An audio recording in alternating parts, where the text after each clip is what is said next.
আমরা দ্ব্যর্থহীনভাবে এই কথা জাতির সামনে ব্যক্ত করছি, ইতিপূর্বে বহুবার করেছি যে আমাদের আমিরে হেফাজত এই ক্ষেত্রে আমাদের পূর্বসূরীদের পক্ষ থেকে পরিচালিত ধারায় কোরআন সুন্নাহর বিভিন্ন অকাট্য প্রমাণের ভিত্তিতে যেই চিন্তা, বিশ্বাস, আকীদা এবং আদর্শের কথা বলে থাকেন, আমরা সেই চিন্তা, বিশ্বাস এবং আকীদার অনুসারী এবং সেটাকে দৃঢ়ভাবে ধারণকারী ব্যক্তি এবং সংগঠন। মাওলানা মওদুদী সাহেবের প্রতিষ্ঠিত জামাতে ইসলামী নামে যে সংগঠন রয়েছে, এই সংগঠনের সাথে আমাদের পূর্বসূরীদের আকাবির আসলাফদের যুগ থেকেই আমাদের যে আকীদাগত, চিন্তাগত যে মতপার্থক্য আছে, সেই মতপার্থক্য সম্পূর্ণ আপন জায়গায় চলমান রাজনৈতিক প্রেক্ষাপটকে মোকাবেলা করার জন্য বৃহত্তর চিন্তার ভিত্তিতে একটা ঐক্য তৈরি করা হয়েছে। এই ঐক্য কোনোভাবেই আকীদা এবং বিশ্বাসগত ঐক্য নয়। আমাদের এই রাজনৈতিক ঐক্যের সুবাদে অনেকে এই ধরনের বিভ্রান্তি সৃষ্টির পায়তারা চালায় বা অপচেষ্টা করে যে আমাদের মধ্যে আদর্শগত বা আকীদাগত ঐক্যমত প্রতিষ্ঠিত হয়েছে রাজনৈতিক ঐক্যের মধ্য দিয়ে। এই কথাটি সম্পূর্ণ ভুল। কাজে আমি বাংলাদেশের যারা মূলধারার হক্কানি আলেম ওলামাদের অনুসারী যারা আছেন, তাদের সকলের প্রতি আমি এই ব্যাপারে উদাত্ত আহ্বান রাখছি যে আপনারা এই ধরনের কোনো বিভ্রান্তির শিকার হবেন না। আকীদা এবং বিশ্বাস, চিন্তা এবং চেতনা তার আপন জায়গায় কোরআন সুন্নাহর ভিত্তিতে পূর্বসূরী আকাবিরদের দেখানো পথ অনুযায়ী আমরা আমাদের পথেই পরিচালিত হচ্ছি এবং সামনের দিনেও আমরা এই পথে দৃঢ় এবং অবিচল থাকবো ইনশাআল্লাহ। আসসালামু আলাইকুম ওয়া রাহমাতুল্লাহ। সুপ্রিয় দর্শক, তাহলে কি মামুনুল হক 11 দলীয় জোট থেকে বের হয়ে যাচ্ছে? চরমোনাই পীর কি সফল হতে যাচ্ছে? আপনারা ইতিমধ্যে শুনেছেন যে কওমি ঘরানার 7টি ইসলামিক দল একত্রিত হয়ে জোট করেছে এবং সেখানে শর্ত দেওয়া হয়েছে যে এই দলে থাকতে হলে জামাতের জোট থেকে বের হয়ে আসতে হবে। তো চরমোনাই পীর এবং একটা দেশের গোয়েন্দা সংস্থা এরা মিলে এই জামাত ইসলামের নেতৃত্বাধীন যে 11 দলীয় ঐক্য জোট আছে এটা ভাঙ্গার চেষ্টা করতেছে, কারণ চরমোনাই পীরের ইগোতে লেগেছে। আপনারা জানেন যে চরমোনাই পীর এই আসন দর কষাকষি করতে গিয়ে ভুল করেছে এবং পরবর্তীতে সে দল থেকে বের হয়ে চলে এসেছে। 143টা এ গ্রেডের এই হাফিজুর রহমান সিদ্দিকীর ভাই হাবিবুর রহমান মিসবা আংটি হুজুর এই পরামর্শ দিয়েছিল যে আমি সারা বাংলাদেশ ঘুরে দেখেছি যে চরমোনাই পীরের বিশাল গণজোয়ার চলতেছে, 143টা এ গ্রেডে আছে, তো একাকী নির্বাচন করলেও সরকার গঠন করে ফেলবে। এই কারণে চরমোনাই পীর বের হয়ে এসে একাকী নির্বাচন করছে, করার পরে মাত্র একটা আসন পেয়েছে, তাও পীরের আশেপাশে কেউ লয়, বরগুনাতে গিয়ে পেয়েছে। চরমোনাই পীর মুফতি ফয়জুল করিম 2টা আসন নিয়ে দাঁড়াইছে, 2টাই ফেল। তার ভাইয়েরা মোসাদ্দেক বিল্লাহ, এরা গাজী আতাউর রহমান, মানে বড় বড় নেতাকর্মীরা কেউ জিততে পারেনি, জামানত হারাইছে। এখন মামুনুল হকের দল ছোট্ট একটা দল, তারা জামাতের সাথে জোটাই থেকে 2টা আসন পেয়েছে, সাথে আবার নারী সংরক্ষিত একটা আসন, মোট 3টা আসন পেয়েছে। এখন চরমোনাই পীরের ইগোতে লাগতেছে যে আমি এত বড় একটা দল, মাত্র একটা আসন, আর মামুনুল হকের দল ছোট্ট একটা দল হয়ে 2-3টা আসন পাচ্ছে এবং জামাতের জোটে থাকতেছে, তো যেভাবে হোক এই জোটকে ভাঙতে হবে। এই কারণে এবং গোয়েন্দা সংস্থা আছে যেটা পার্শ্ববর্তী দেশের, এরা সবাই মিলে জামাতে ইসলামীকে কোণঠাসা করতে, জামাতে ইসলামের এই জোটকে ভেঙে দিতে তারা উঠে পড়ে লেগেছে। আর চরমোনাই পীরের একটা নেচার আপনারা জানেন যে চরমোনাই পীর কখনোই সরকারের কোনো সমালোচনা করে না, সরকারের বিরুদ্ধে কিছু বলে না। চরমোনাই পীর সবসময় বিরোধী দলের বিরোধিতা করে, যেটা আমরা বিগত সালেও দেখছি। হাসিনার আমলে বিরোধী দলের বিরোধিতা করত, এখন এসে আবার বিএনপি সরকার গঠন করেছে, এখন এসে আবার জামাতে ইসলামের বিরোধিতা করে। মানে এই সরকারের আমলে এত খুন, ধর্ষণ, লুটপাট হয়ে যাচ্ছে, কোনো কথা নেই চরমোনাই পীরের, কিন্তু জামাতের বিরুদ্ধে, জামাতের আকীদা খারাপ, কেন আমেরিকার সাথে বৈঠক করলো, মওদুদিবাদ, এসে হ্যানত্যান এগুলো। তো এখন চরমোনাই পীরের কথায় যদি মামুনুল হক 11 দলীয় জোট থেকে বের হয়ে যায়, তাহলে মামুনুল হক রাজনীতিতে বড় একটা ভুল করবে। আপনারা জানেন যে এই মামুনুল হকের যে নারী কেলেঙ্কারি বিষয়টা হয়েছিল, এটা কিন্তু তাকে বুদ্ধি দিয়েছিল হাসান জামিন এবং চরমোনাইয়ের মুরিদেরাই, তাকে এইভাবে ফাঁসিয়ে দিয়েছিল। এবং আপনারা দেখেছেন যে হাফিজুর রহমান সিদ্দিকীর একটা রেকর্ড ফাঁস হয়ে গেছিল, মামুনুল হককে কিভাবে ফাঁসানো হবে সব কিছু আগে থেকে পরিকল্পনা করা হয়েছিল এবং চরমোনাইয়ের দ্বারা এগুলো হয়েছিল। তো সেই চরমোনাইয়ের কথায় যদি মামুনুল হক এই 11 দলীয় জোট থেকে বের হয়ে আসে, তাহলে মামুনুল হক জীবনে রাজনীতিতে বড় একটা ভুল করবে এবং পরবর্তীতেও যদি দেখা যাচ্ছে যে আবার জামাতের সাথে জোটে যেতে চায়, তখন কিন্তু আর জামাত ইসলামী মামুনুল হককে গুনবে না।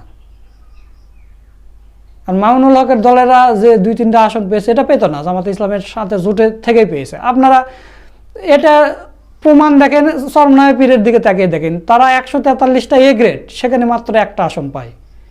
নিজে মুফতি ফয়জুল করিম 2টা আসনে হেরেছে, জামানত হারাইছে ভাইয়েরা। তো তাহলে জামাতের জোট থেকে যদি মামুনুল হক বের হয়ে যায়, তাহলে মামুনুল হকের কপালে দুঃখ আছে, রাজনীতিতে বড় একটা ভুল করবে। তো প্রিয় দর্শক, এই বিষয় নিয়ে গুরুত্বপূর্ণ আলোচনা করেছেন আমাদের বড় ভাই মোহাম্মদ সোলাইমান। তো চলুন আমরা সেই ভিডিওটা একটু দেখে আসি। রাজনীতিতে চরমোনাইয়ের কপাল খুলে যাচ্ছে, কারণ চরমোনাই উঠে পড়ে লেগেছে এবং অনেক চেষ্টা করেছে, তাদের মারেফাতি শক্তি ব্যবহার করারও চেষ্টা করেছে, রাজনৈতিক শক্তি ব্যবহারের সর্বোচ্চ চেষ্টা তো করেছেই। জামাত জোটটা ভাঙুক। চরমোনাইয়ের সবচেয়ে বড় আক্ষেপ ছিল যে আমরা জামাত জোটে 143টা এ গ্রেডের কারণে থাকতে পারিনি, কিন্তু জামাত জোটটা ভাঙুক, বিশেষ করে কওমিরা বের হয়ে যাক। এটা যেই দিন চরমোনাই জামাত জোট থেকে আনুষ্ঠানিকভাবে বের হয়ে গেল, সমঝোতাটা টিকলো না 12 ফেব্রুয়ারি নির্বাচনের আগে, ওই দিন থেকেই চরমোনাইয়ের একমাত্র রাজনীতি ছিল যে জামাত জোট ভাঙবো। এই জন্য এমন কোনো চেষ্টা নেই তারা করেনি। যে আপনারা সাদা চোখে আবার সেগুলো দেখেন না, আমরা যারা রাজনীতির ভিতরে খবর রাখি আমরা জানি। তো এই দিক থেকে বলা যায়, এবং চরমোনাইয়ের রাজনীতি কখনো ক্ষমতায় আসা কিংবা সিট পাওয়া এগুলো না, এগুলো নিয়ে চরমোনাই রাজনীতি করে না। চরমোনাই রাজনীতি হচ্ছে জল ঘোলা করার জন্য। আর মনে রাখবেন, রাজনীতির অর্থ হচ্ছে ক্ষমতা আসার চেষ্টা, দেশ পরিচালনা করা। তো যারা ক্ষমতায় না আসার জন্য রাজনীতি করে, তারা মূলত রাজনীতির জল ঘোলা করার জন্য রাজনীতি করে, ওটা কোনো রাজনীতি না। এমনকি জামাতেরও কিছু লোক আছে এটা এখন পর্যন্ত বুঝতে পারে না, তারা বলে যে আমরা ক্ষমতার জন্য রাজনীতি করি না। তাহলে আপনি রাজনীতি করেন কি জন্য? চুরি করার জন্য? বলে আল্লাহ সন্তুষ্টির জন্য। এটা কোনো কথা না। রাজনীতি মূলত ক্ষমতা যাওয়ার জন্য, ক্ষমতায় যে ভালো কাজ করে আল্লাহ সন্তুষ্টি অর্জন করবেন, এটা হচ্ছে কথা। এটা না বুঝে বলে অনেকে পরেবার।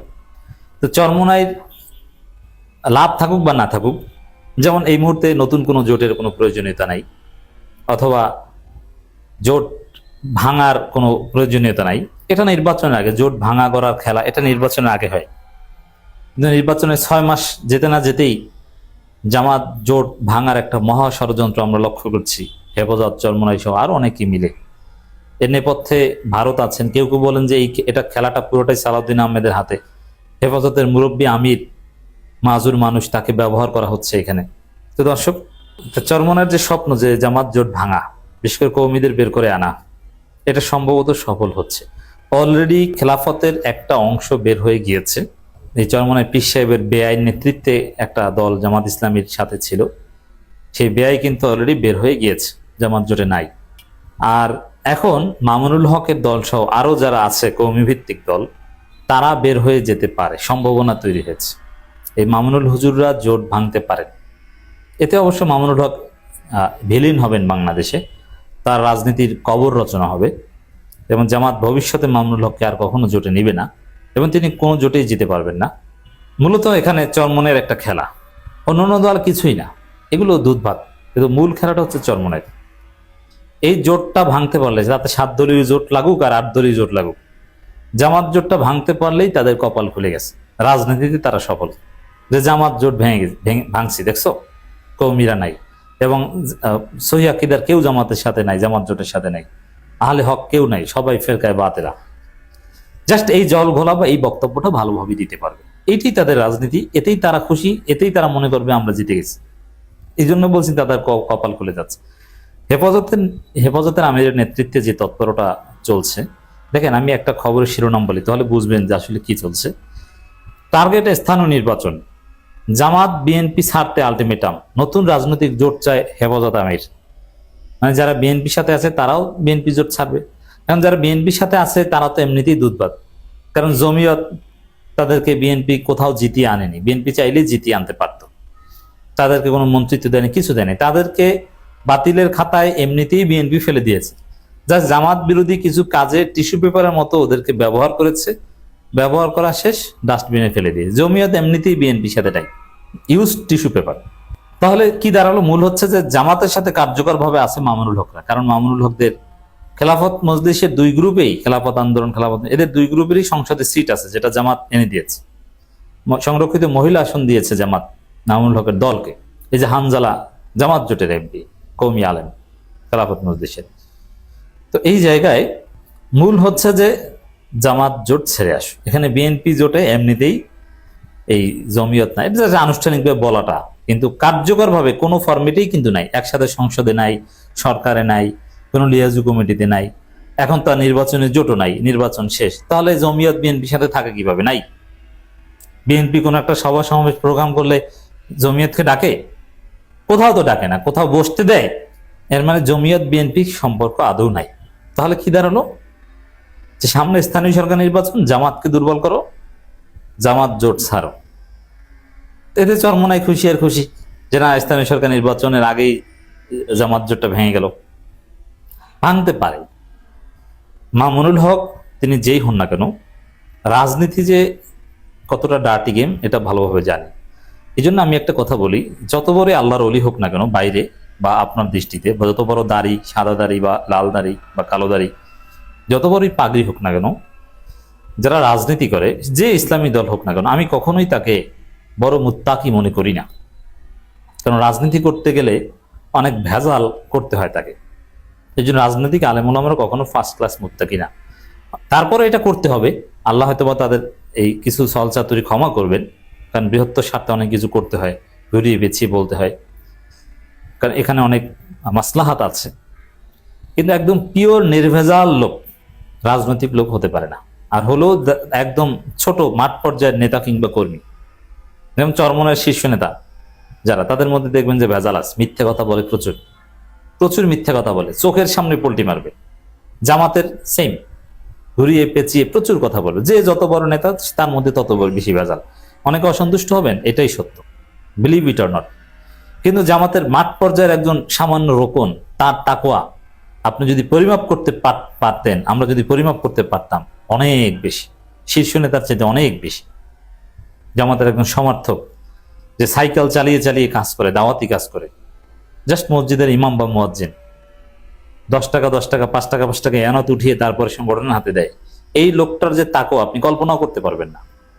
একদম পিওর আল্লাহর জন্য কাজ করে, এবং আল্লাহর জন্য কাজ করতে যে ঘুরিয়ে পেঁচিয়ে ধান্দাবাজি, মিথ্যা, গুটিবাজি, অথবা একজনকে আর একটু অমুক নেতাদেরকে একটু বাইপাস করা, তাদেরকে না জানিয়ে একটা কাজ করা, এরা যেন ট্রেন না পায়, অথবা এই গ্রুপটা বেশি বলছে, অমুককে বাদ দিয়ে তমুককে সামনে আনা, মানে এইগুলো তাদের করতে হয় না, যেটা নেতাদের করতে হয়। এই জন্য মামুনুল হক হোক আর যেই হক হোক না কেন, রাজনীতি করে, আমি ব্যক্তিগতভাবে এদেরকে বিশ্বাস করি না। আমার ধারণা বা প্রেডিকশন, এই জোট ভেঙে যাবে এবং জামাতের সাথে মামুনুল হকরা বেইমানি করবেন। তখন তারা নতুন যুক্তি দিবে, কারণ মামুনুল হক যা পাওয়ার তিনি পেয়ে গেছেন, আপাতত হয়ে গেছে। অতএব এটা তো জামাত তার এমপিত্ব কেড়ে নিবে না, বরং এখন জোটটা ভেঙে দিলে তার হয়তো অনেক লাভ থাকতে পারে, যদিও দীর্ঘমেয়াদে তার ক্ষতি হবে। বাট এই কাজ করতে পারে, আমি বিশ্বাস করি না। মামুনুল হককে বিশ্বাস করার কোনো কারণ নেই। স্থানীয় সরকার নির্বাচনকে ঘিরে সালাউদ্দিন আহমেদ, ভারতের যে খেলা চলছে হেফাজতের নেতৃত্বে, এতে চরমোনাইয়ের স্বপ্ন পূরণ হবে, জামাত জোট ভাঙতে পারে। জামাত জোট ভাঙনের দ্বার প্রান্তে এটা বলা যায়। তবে জামাত জোট ভাঙবে এর মানে কি 7 দলীয় জোট হবে? না, ওই 7 দলীয় জোট 21 দলে বিভক্ত হবে, টুকরো টুকরো হবে, কিন্তু জামাত জোটটা ভাঙবে। তারপরে তারা নিজেদের মধ্যে কামড়াকামড়ি করবে। সুপ্রিয় দর্শক, আপনারা সোলাইমান ভাইয়ের ভিডিও সহ পুরো ভিডিওটা দেখলেন। তো আজকের এই ভিডিও সম্পর্কে আপনাদের মতামত কি তা অবশ্যই কমেন্ট করে জানিয়ে দেবেন। ভিডিওটা ভালো লাগলে শেয়ার করবেন। সকলকে ধন্যবাদ। আসসালামু আলাইকুম ওয়া রাহমাতুল্লাহ।